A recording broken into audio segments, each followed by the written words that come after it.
Hi అండి. ఈరోజు current అఫైర్స్‌లో భాగంగా మెయిన్ ఆర్టికల్స్ డిస్కస్ చేద్దాం. అందులో మొట్టమొదటిది వచ్చేసి డేటా సెంటర్లకైతే మనకి ఒక 3.5 టీఎంసీ నీరైతే సరిపోతుంది అనేసి మనకి సీఎం అయితే చెప్తున్నారు ఇక్కడ. ఇందులో మెయిన్ మనం ఎందుకు ఈ డేటా సెంటర్స్‌కి నీరు ఎక్కువగా అవసరం అంటే, ఉదాహరణకి ఇక్కడ మనం తీసుకుంటే ఇక్కడ గూగుల్ డేటా సెంటరే ఉంది. ఈ యొక్క డేటా సెంటర్‌కి మనకి ఎలా ఈ డేటా సెంటర్స్‌లో మనం ఏం చేస్తామంటే సర్వర్స్ చాలా ఉంటాయి ఇందులో. ఈ యొక్క సర్వర్స్ అనేటటువంటిది టోటల్ ఇన్ఫర్మేషన్ స్టోరేజ్ అయి ఉంటుందన్నమాట. ఎప్పుడైతే ఈ స్టోరేజ్ ఎక్కువ ఉంటుందో నార్మల్ కంప్యూటర్స్‌కి మనకి ఏసీ అవసరం. అటువంటిది ఇటువంటి డేటా సెంటర్‌లు పెద్ద పెద్ద డేటా సెంటర్‌లకైతే ఇంకా ఎక్కువ శీతల అవసరమనమాట. అట్‌లీస్ట్ మనకి 273 ఆ యొక్క రేంజ్ ఉండాలనమాట. అంత శీతలీకరణ కావాలంటే మనకి కూలింగ్ ఉండాలి. కూలింగ్ ఉండాలంటే మనకేం కావాలి? నీరు ఉండాలి. ఆ యొక్క ఎక్కువ నీరు అనేటటువంటిది అవసరమని చెప్తున్నారనమాట. ఇది సరిపోతుంది. ఎక్కువేం అవసరం లేదని ఈయన అంటున్నారు సీఎం గారు. ఇక్కడ మనం చూసుకుంటే 10 రోజుల్లో అయితే మేము వెలిగొండ నిర్వాసితులకు 600 కోట్లు వేస్తాము. ఎందుకంటే అక్కడ ఎవరైతే ఉన్నారో ఆ ప్రాంతం వాళ్ళకి మనకి ఖాళీ చేయించాం కదా! పునరావాసం కింద 600 కోట్లు అన్నమాట. అయితే పనులైతే ఇంకా జరుగుతున్నాయి. ఏది ఏమైనా ఈ నెలాఖరుకల్లా మేము నీళ్ళైతే అందిస్తాము. వెలుగొండ ప్రాజెక్ట్ అనేటటువంటిది కంప్లీట్ చేసి ఏవైతే కరువు ప్రాంతాలు ఉన్నాయో మనకి ప్రకాశము, నెల్లూరు, ఈ యొక్క కడప ఇటువంటి ప్రాంతాలకి ఈ యొక్క నీరైతే అందిస్తాము అని చెప్తున్నారనమాట. అయితే నెక్స్ట్ ఆర్టికల్ మనకి ఇక్కడ చూసుకునేసరికి ఒక బీసీ రిజర్వేషన్కి అయితే మనకి ఒక డెడికేటెడ్ కమిషన్ అయితే ఏర్పాటు చేశారు. ఇది బాగా రీసెర్చ్ చేసి అక్కడ మన ఆంధ్రప్రదేశ్లో ప్రతి నియోజకవర్గాలు తిరిగి దానికి అధ్యక్ష ఎవరంటే మనకి రాజీవ్ రంజన్ మిశ్రా. ఇది మనం గుర్తుపెట్టుకోవాలి. ఇప్పుడు రాబోయే అసెంబ్లీలో ఇది బిల్లు ప్రవేశపెట్టి బీసీ రిజర్వేషన్ కూడా చేస్తారని చెప్తున్నారనమాట. అందులో ఇక్కడ కమిషన్ యొక్క మెయిన్ వ్యక్తి ఎవరంటే రాజీవ్ రంజన్ మిశ్రా అని గుర్తుపెట్టుకుంటే సరిపోతుంది. డీటెయిల్డ్ ఎక్స్ప్లెనేషన్ కంటిన్యూషన్లో మనకు ఉంటుంది. అలాగే మనకి ఇక్కడ ఒక 44 లక్షల మందికి అయితే ఓటర్లకు నోటీసులు ఇచ్చారు మన రాష్ట్రంలో చూసుకుంటే. ఎందుకంటే కొంతమంది చాలామంది 2002 ప్రకారం మ్యాపింగ్ అయితే చేసుకోలేదన్నమాట. కొంతమంది తప్పుడు అడ్రస్లు ఇవ్వడము, లేకపోతే రెస్పాన్స్ చేయకపోవడం ఇటువంటివి చేశారు. అందుకే మళ్ళీ వాళ్ళకి నోటీసులు ఇచ్చారు. నోటీసులు ఇచ్చి ఒక నెల రోజుల సమయం అనేటటువంటిది ఇచ్చారనమాట. ఇప్పుడు కానీ మీరు కరెక్ట్గా మీ యొక్క తాత కానీ నాన్నమ్మ కానీ వాళ్ళ పేర్ల వివరాలతో నమోదు చేసుకున్నా పర్లేదు, మ్యాచింగ్ చేసుకోవాలి 2002 ప్రకారం. ఒకవేళ మీరైనా కొత్తగా ఫామ్ 6 నింపి మీరు ఓటర్గా నమోదు చేసుకోవచ్చు. మేమైతే పరిశీలనలోకి అది తీసుకుంటాము. సంబంధిత బిఎల్ఓలకైనా ఇచ్చినా పర్వాలేదు, లేదా ఆన్లైన్లోనైనా లేదా యాప్లోనైనా మీరు రిజిస్ట్రేషన్ చేసుకోవచ్చు. మీకు అవకాశం కల్పిస్తున్నామని చెప్తున్నారనమాట. దాదాపుగా మనకి 4,14,00,000 మంది ఓటర్లు ఉంటే 3,70,00,000 దాకా ప్రస్తుతానికైతే ఉన్నారు. ఈ యొక్క రిమైనింగ్ మెంబర్స్ ఈ డిఫరెన్స్ ఏదైతే ఉందో అటు ఇటు దాదాపుగా ఒక 44 లక్షల మందికి నోటీసులు ఇచ్చారనమాట. అందులో భాగంగానే మనకి ఇక్కడ నెక్స్ట్ ఆర్టికల్ చూద్దాం.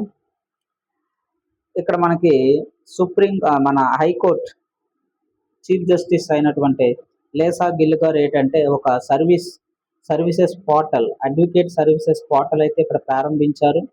దీనికి గాను మనం చెప్పినట్లయితే అదే మొత్తం ఫుల్ డిస్క్రిప్షన్ ఇచ్చేస్తుంది. దీని మీద ఆధారపడి మీ సృజనాత్మకతని కోల్పోకండి, మీరు ఆలోచించి నిర్ణయాలు తీసుకోండి అని ఈ సాంకేతికతని ఒక సాధనంగా చూడండి తప్ప దాని మీదే ఎప్పుడు డిపెండ్ అయిపోకండి అని చెప్తున్నారనమాట. ఏదేమైనా అడ్వకేట్ సర్వీస్ పోర్టల్ గుర్తుంచుకోండి. ఎవరు ఓపెన్ చేశారంటే జస్టిస్ లేసా గిల్ గారు, హైకోర్టు సీజే. ఇది మనకి ఇంపార్టెంట్ అనమాట.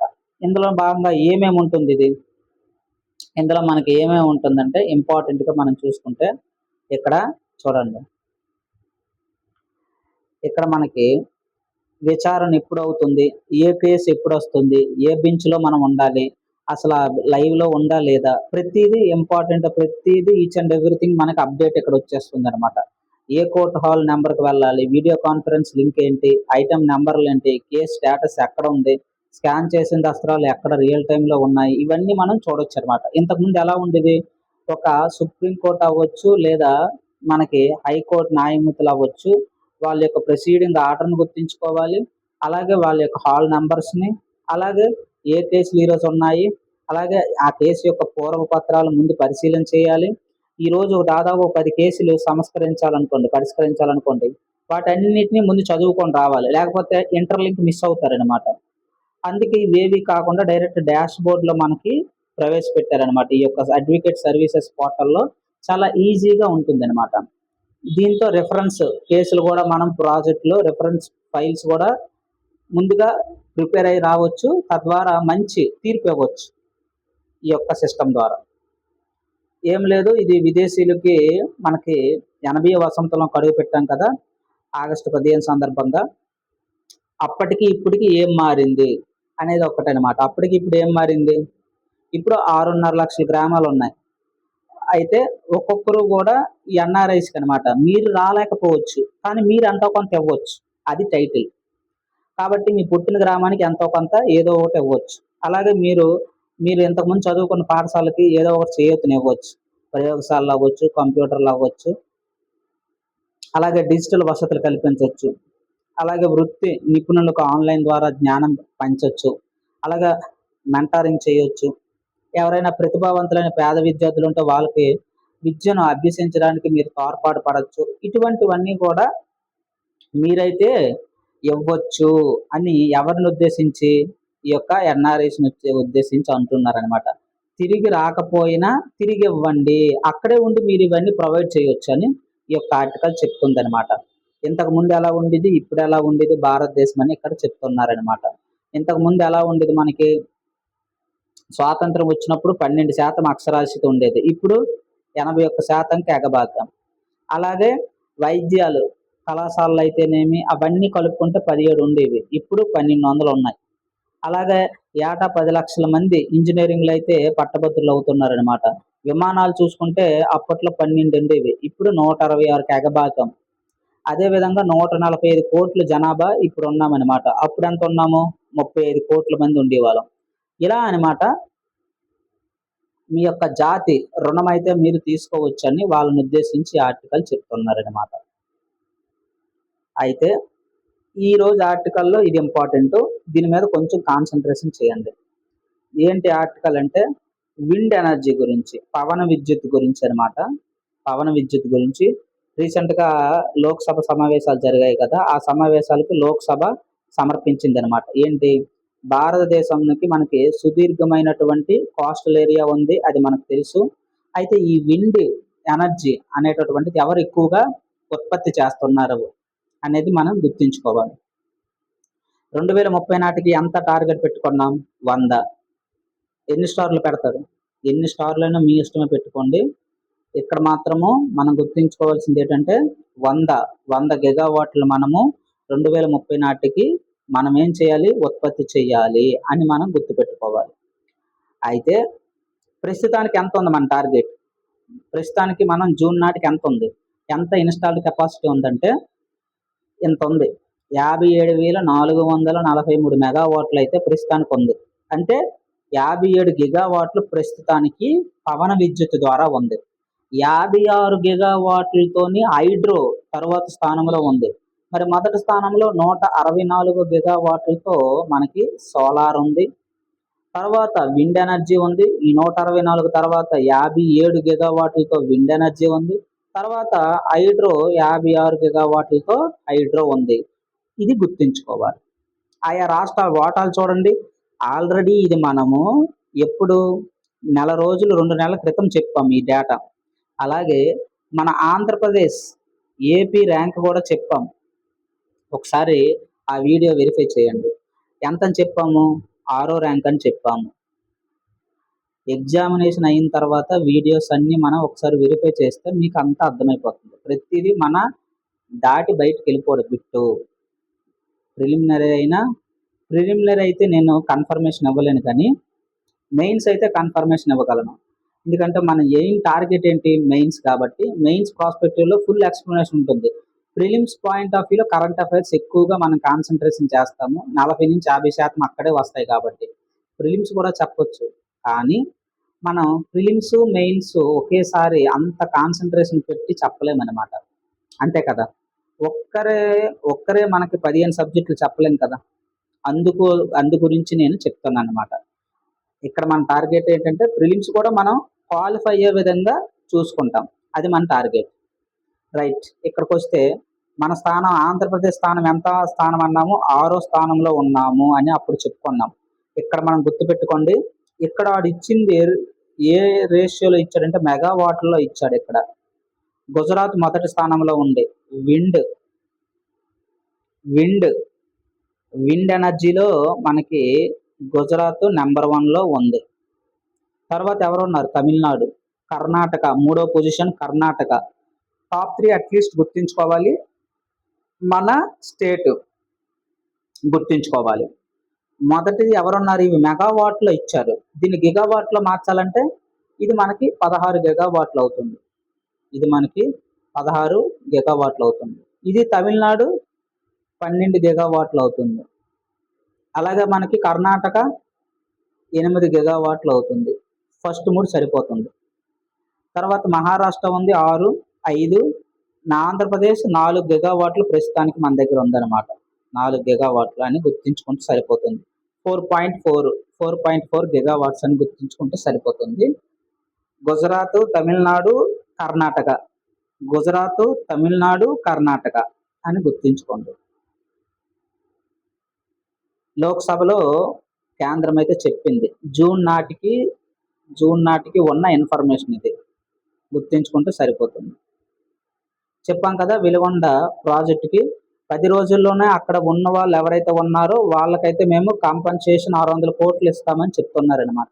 ఏంటి ఈ వెలుగొండ ప్రాజెక్ట్ అంటే చాలా రోజులు బట్టి మనం డిస్కస్ చేస్తున్నాము. బ్రీఫ్గా ఇక్కడ ఒకసారి చెప్తాను. ఇది మనకి కృష్ణానది ఉంటే, కృష్ణానది ఎప్పుడైతే మిగులు జలాలు ఉంటాయి కదా, ఈ యొక్క కృష్ణానది మిగులు జలాలను ఏం చేస్తామంటే మనము ఈ యొక్క నల్లమల కొండ ఇక్కడ మధ్యలో ఉందన్నమాట. ఈ యొక్క ఫారెస్ట్ లేకపోతే డైరెక్ట్గా వెళ్ళిపోవచ్చు. ఈ కొండను దాటుకొని మనము ఈ యొక్క ప్రకాశంకి, నెల్లూరుకి, కడపకి వాటర్ అందించాలి, సాగునీరు, తాగునీరు. అయితే ఈ యొక్క కొండలు ఉండడం వల్ల ఇక్కడ మనం కాల్చడం గట్రా చేయకూడదు, బయోడైవర్సిటీకి హానికరం. అందుకే ఏం చేస్తామంటే టన్నల్ని ఏర్పాటు చేస్తున్నాం, ఒక జంట టన్నల్ని ఏర్పాటు చేసి వీటి గుండా మనము నీరుని పంపిస్తాం అనమాట. ఆ యొక్క కృష్ణానది జలాలని, మిగులు జలాలని ఇక్కడికి పంపించి, ఈ యొక్క కొండ ఇక్కడ ఉంటుంది కాబట్టి దీన్ని పేల్చలేం కదా, అందుకే సొరంగ మార్గం టైపు ఒక 2 టన్నల్ని తయారు చేసి వాటి గుండా ఇక్కడ నల్లమల రిజర్వాయర్ ఉంది. ఈ రిజర్వాయర్కి నీరు ఇక్కడికి వస్తుంది. ఈ రిజర్వాయర్ ఇది రిజర్వాయర్, ఇది నల్లమల రిజర్వాయర్ అనమాట. ఇక్కడ నుంచి అవుట్పుట్ 3 కెనాల్స్కి వెళ్తుంది అనమాట. 3 కెనాల్స్కి వెళ్తుంది. ఈ 3 కెనాల్స్ మనకేంటి, ప్రకాశము, అలాగే నెల్లూరు, అలాగే కడప, వీటికి అనమాట, మార్కాపురం, ఈ పరిసర ప్రాంతాలన్నిటికీ వెళ్తుంది. అయితే ఫస్ట్ ఫేజ్లో మేము ఇప్పుడు ఈ నెల ఆఖరికి మేము ఏం చేస్తామంటే ప్రకాశంకి ఇచ్చేస్తాం నీరు. ప్రకాశంకి అయితే ఇచ్చేస్తాం. ఎంత, 1,00,000 ఎకరాలు నీరు వస్తుంది. అలాగే 7 లక్షల తాగడానికి, ఇది 1,00,000 ఎకరాలు వ్యవసాయానికి ఇచ్చేస్తాం. టోటల్ ప్రాజెక్టు మనకి దాదాపుగా ఇది ఒక 3 లక్షలు సాగునీరు అవుతుంది వ్యవసాయానికి. ఇది ఒక 15 లక్షలకి జనాలకు ఉపయోగపడుతుంది అనమాట. ఇది టోటల్ ప్రాజెక్ట్. ఇదైతే మొత్తం అన్ని పనులు అయిపోతున్నాయి. టన్నింగ్లు అవ్వచ్చు, తవ్వకాలు అవ్వచ్చు, లైనింగ్ పనులు అవ్వచ్చు, అన్ని ఫీడర్ కాలువ నుంచి ఆ తర్వాత మెయిన్ కాలుకి, అప్రోచ్ కెనాల్ నుంచి ఫైనల్గా మనకి ఈ యొక్క 3 సబ్ టాపిక్స్ ఏవైతే ఉన్నాయో ఈ యొక్క రిజర్వాయర్ తర్వాత ఈ 3 కెనాల్స్కి ఇచ్చేస్తున్నాము అని చెప్తున్నారనమాట. ఫస్ట్ టైం చూస్తే అర్థమవదు కాన్సెప్ట్, కొంచెం డెప్త్లో గత వీడియోల్లో చెప్పాను. ఇవి మన కరెంట్ అఫైర్స్ ఫాలో అయితే ఇదంతా అయిపోద్ది అనమాట. తర్వాత ఆర్టికల్ మనం చూసుకుంటే లోకయుక్త, లోక్పాల్ ఉన్నాయి కదా మనకి. అందులో భాగంగా లోకయుక్తకి మన ఆంధ్రప్రదేశ్ ప్రభుత్వం జస్టిస్ మల్లికార్జునరావుని అయితే వీళ్ళు నియామకం చేశారనమాట. లోకయుక్త అనేటటువంటిది మనకి రాష్ట్రాల్లో ఉంటుంది, లోక్పాల్ అనేటటువంటిది సెంట్రల్లో ఉంటుంది అనమాట. అయితే ఈయన మనకి ఏంటంటే మొత్తం ఆంధ్రప్రదేశ్ సంబంధించినటువంటి ఎవరెవరు, ముఖ్యమంత్రి చంద్రబాబు నాయుడు గారు, అలాగే ఆ కమిటీలో సభ్యులు ఎవరెవరు ఉంటారు, శాసన మండలి చైర్మన్ ఉంటారు, శాసనపతి ఉంటారు, అలాగే హోంమంత్రి, వీళ్ళందరూ కలిపి ఈ యొక్క లోక్ యొక్క ఎంపికనైతే చేశారనమాట. లోకయుక్త అయితే ఎంపికను చేశారు, త్వరలో రిలీజ్ చేస్తారనమాట. ఓకేనా, ఇది మనకి ఇంపార్టెంట్ అనమాట. ఎవరనేది గుర్తించుకోండి, మల్లికార్జునరావు, జస్టిస్ మల్లికార్జునరావు, విశ్రాంతి న్యాయమూర్తి అనమాట. అయితే తరుణి అంటే మహిళలు అనమాట, వాళ్ళకి ఇదే మంచి తరుణం. రుణం అంటే రుణం ఇస్తాం ఇక్కడ.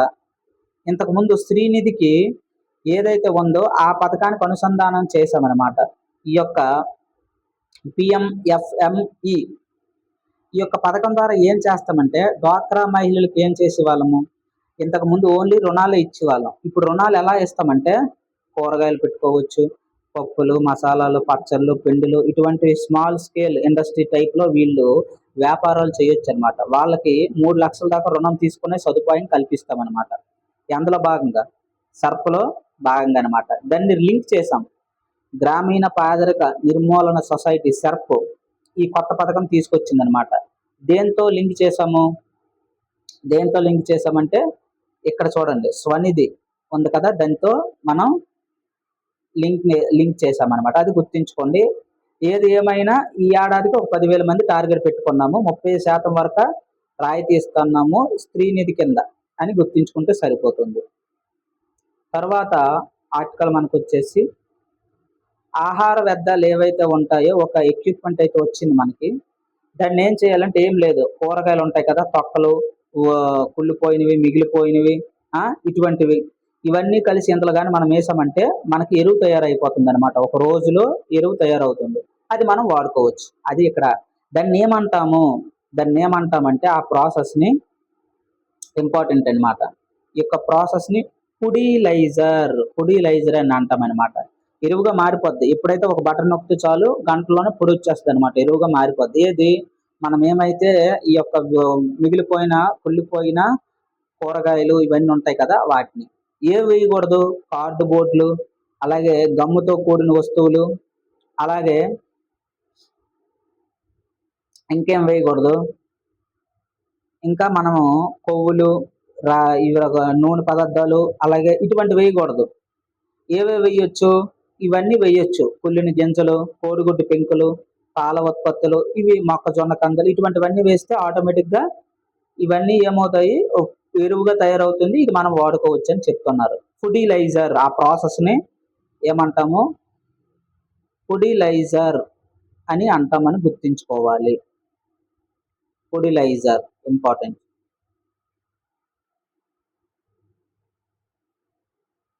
డెడికేటెడ్ కమిషన్ మనకి ఇక్కడ ఇంపార్టెంట్.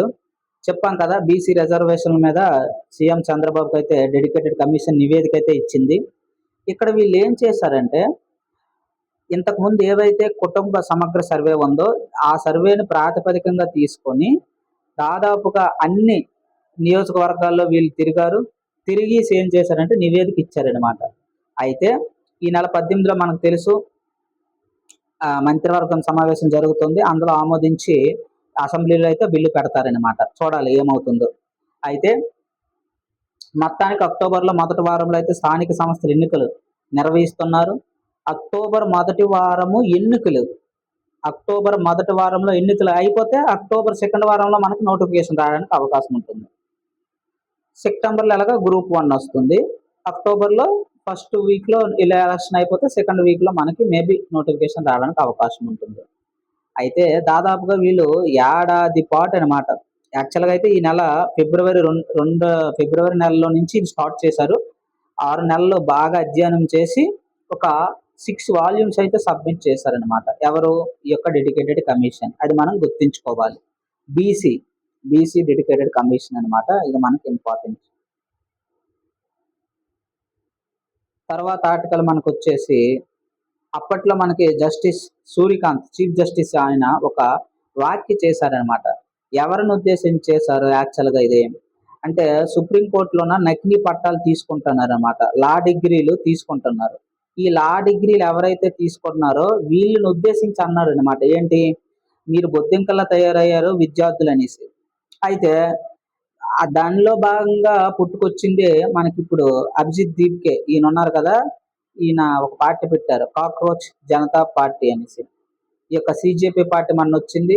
అలాగే అల్లర్లు జరిగాయి. మొత్తానికి మనకి ఈ యొక్క నీట్ అంశం మీద ఒక అమెండ్మెంట్ బిల్ అయితే తీసుకొచ్చారు. కఠినమైన నిర్ణయాలు తీసుకొచ్చారు. అలాగే విద్యాశాఖ మంత్రి కూడా మనకి ధర్మేంద్ర ప్రధాన్ రాజీనామా కూడా చేశారనమాట. వీళ్ళంతా మనం చూసాం.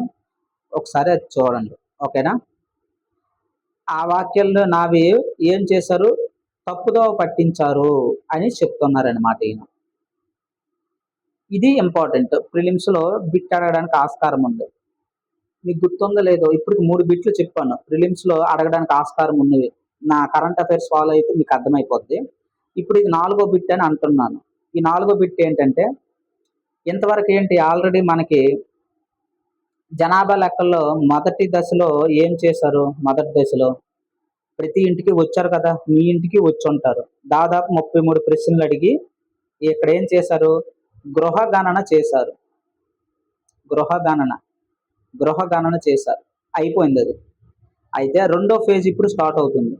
ఈ రెండో ఫేజ్ యాక్చువల్‌గా చలి ప్రాంతాల్లో జమ్మూ కాశ్మీర్ ఇటువంటి వాటిల్లో సెప్టెంబర్‌లోనే స్టార్ట్ అయిపోతుంది.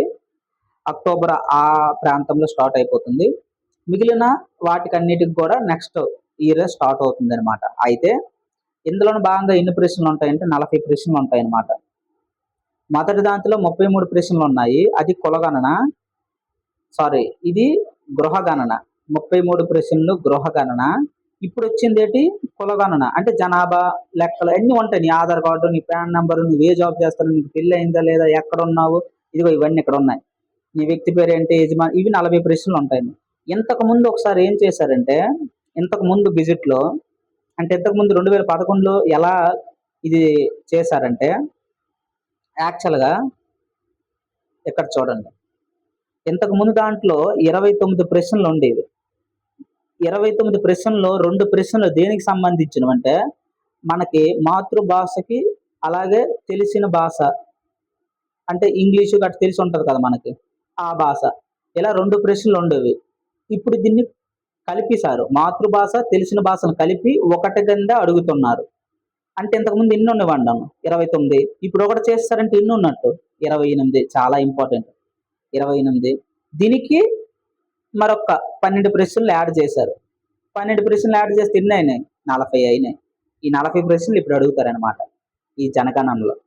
ఇదే మొట్టమొదటిసారిగా మనకి కులగణన చేస్తున్నారు. ఇది రెండో ఫేజు. తర్వాత మొదలవుతుంది మనకి. ఇది మనకి ఇంపార్టెంట్ అనమాట. బిట్ అడగడానికి ఏ విధంగానైనా మనకి అడుగుతారనమాట. కాబట్టి అవన్నీ మనం గుర్తుంచుకోవాలి. ఈ ప్రశ్నలన్నీ ఇక్కడ ఉన్నాయి. ఈ ప్రశ్నలన్నీ మనకి ఇక్కడ ఉన్నాయన్నమాట. అది మనకి ఇంపార్టెంట్.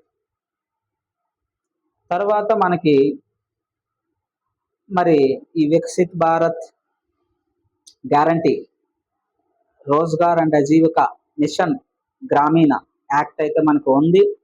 ఈ యొక్క యాక్ట్లో సీఎం అయితే మనకి రాష్ట్ర స్థాయి కౌన్సిల్ ఏర్పాటు అయితే చేశారు. ఎందుకంటే ఇది సెంట్రల్ ఆర్డర్స్ అనమాట.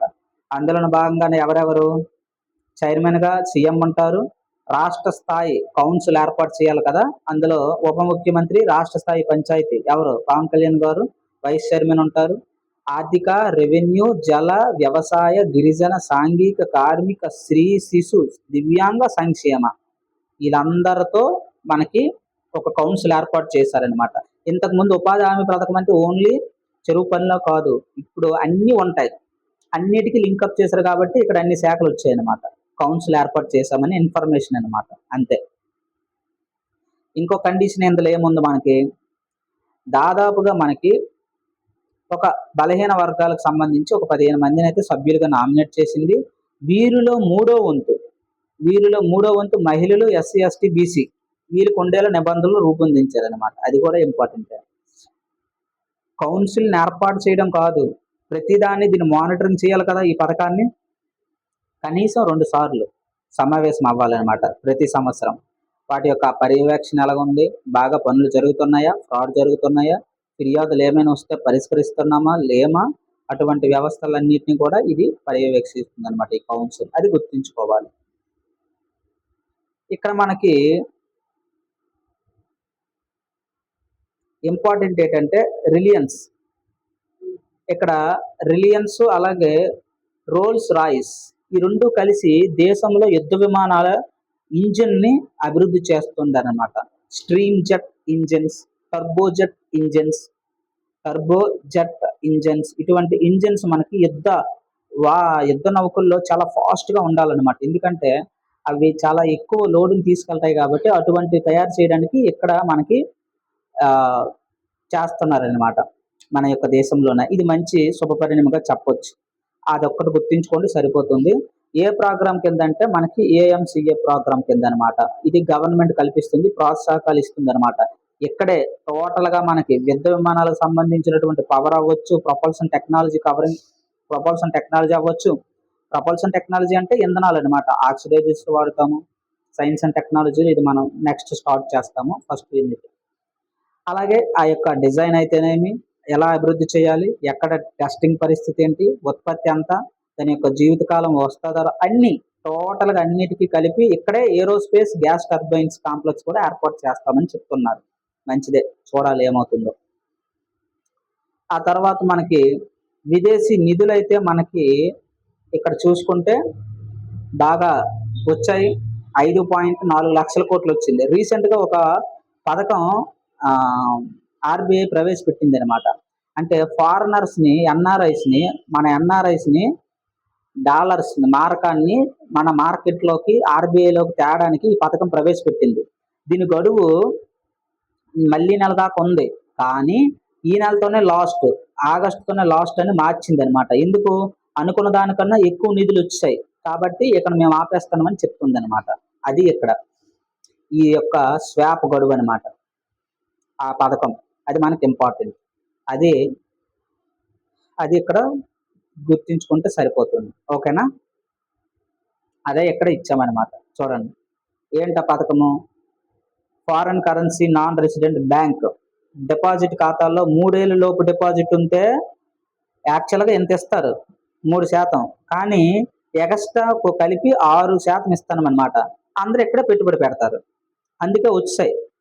3 ఏళ్ళు పైబడిన డిపాజిట్కి ఆర్బీఐ ఏం చేసింది? పూర్తిగా తొలగించింది అనమాట. విదేశీ డిపాజిట్లు ఆకర్షించడంలో మరి దాని మీద చాలా ఛార్జీలు ఉంటాయి. ఒక కరెన్సీ ఇంకో కరెన్సీకి మారాలంటే చాలా తతంగం ఉంటుంది. ఇవన్నీ ఆ యొక్క ఎక్స్ట్రా ఛార్జెస్ అన్ని మేము పెడతాము, మీరు ఇక్కడ పెట్టుబడులు పెట్టండి అని ఈ యొక్క పథకం తెచ్చింది అనమాట. ఆ యొక్క విదేశీ డిపాజిట్లు ఎవరైతే ఉంటారో వాళ్ళని ఆకర్షించడానికి. అనుకున్న దానికన్నా వచ్చింది కాబట్టి సెప్టెంబర్ 30 గడువు కానీ మేము ఆగస్టులో క్లోజ్ చేస్తామని చెప్తున్నారు అనమాట. అదే ఇక్కడ ఇంపార్టెంట్. అలాగే మన ఫారెక్స్ రిజర్వ్స్ అయితే పెరిగాయి. ఎంత? దాదాపు 1,00,000 కోట్లు, 1,34 కోట్లు యాడ్ అయ్యాయి అనమాట. ఇప్పుడు ప్రస్తుతం ఎంత ఉంది? 707 బిలియన్ డాలర్లు, అంటే 67 లక్షల కోట్లు ప్రస్తుతానికి మన దగ్గర ఉన్నాయన్నమాట డాలర్స్ రూపంలో. మంచిదే అని ఆర్బీఐ చెప్పింది అనమాట. హైయెస్ట్ పాయింట్ మనకి ఎంత అంటే 726 సంథింగ్ ఉంటుంది. మనకి హైయెస్ట్ ఎంత అంటే 728. అది మనకి హైయెస్ట్ అనమాట డాలర్. అయితే మనకి రీయూజబుల్ రాకెట్స్ చేసుకోవచ్చు. ఏవైతే శాటిలైట్స్ మనము స్పేస్లోకి ప్రవేశపెడతామో అంతరిక్షంలోకి, మళ్ళీ వాటిని కిందకి తెచ్చి మనం కానీ రిపేర్ చేసుకుని వాడుకుంటే కాస్ట్ అనేటటువంటి చాలా తగ్గుతుంది అనమాట. ఒక ర్యాకెట్ని తయారు చేయాలంటే మనకి ఎంత పడుతుంది? మనకి $5,000 పడుతుంది. అదే రీయూజ్ చేసి వాడుకుంటే $500 పడుతుంది. ఎంత సొమ్ము తగ్గింది? అది ఇంపార్టెంట్. అందులోని భాగంగా గత ఏడాది మనం ప్రయోగించాం కదా LVM-3 M5ని. ఇదైతే మనకి ఏదైతే ఎగువ దశలో ఉందో ఈ క్రయోజెనిక్ ఇంజిన్ స్టేజ్ అనమాట. ఇక్కడ స్టేజెస్ వైజ్గా మనం నింపుతాం కదా ఈ యొక్క ప్రొపల్షన్ సిస్టమ్స్ని. ఈ యొక్క స్టార్టింగ్ పై స్టేజ్ని భూమికి అయితే తిరిగి వచ్చింది అనమాట. దీంతో శకలాలను కూడా తగ్గించవచ్చు అని మనకి ఇక్కడ ఇస్రో అనేటటువంటి చెప్తుంది అనమాట. ఏదేమైనా రాపిడికి మరి స్పేస్ కదా, ఏదైనా జరగవచ్చు. ఏది ఏమైనా మిగతా భాగాలు కాలిపోయినాయి, కానీ పై భాగం అయితే మాకు వచ్చింది అని చెప్తుంది అనమాట. ఇది ఎక్కడ పడ్డాయి? అట్లాంటిక్ సముద్రంలో పడ్డంది. ఇవి తీసుకుని మళ్ళీ మనం రీయూజ్ చేసుకోవచ్చు అనమాట. అది ఇంపార్టెంట్. అది ఈరోజు ఆర్టికల్స్. ఛానల్ని అయితే సబ్స్క్రైబ్ చేసుకోండి. మనకి మెయిన్ సిరీస్ అయితే స్టార్ట్ అయ్యింది. ఓకేనా? వీడియోస్ అయితే వాచ్ చేయండి. Thank you.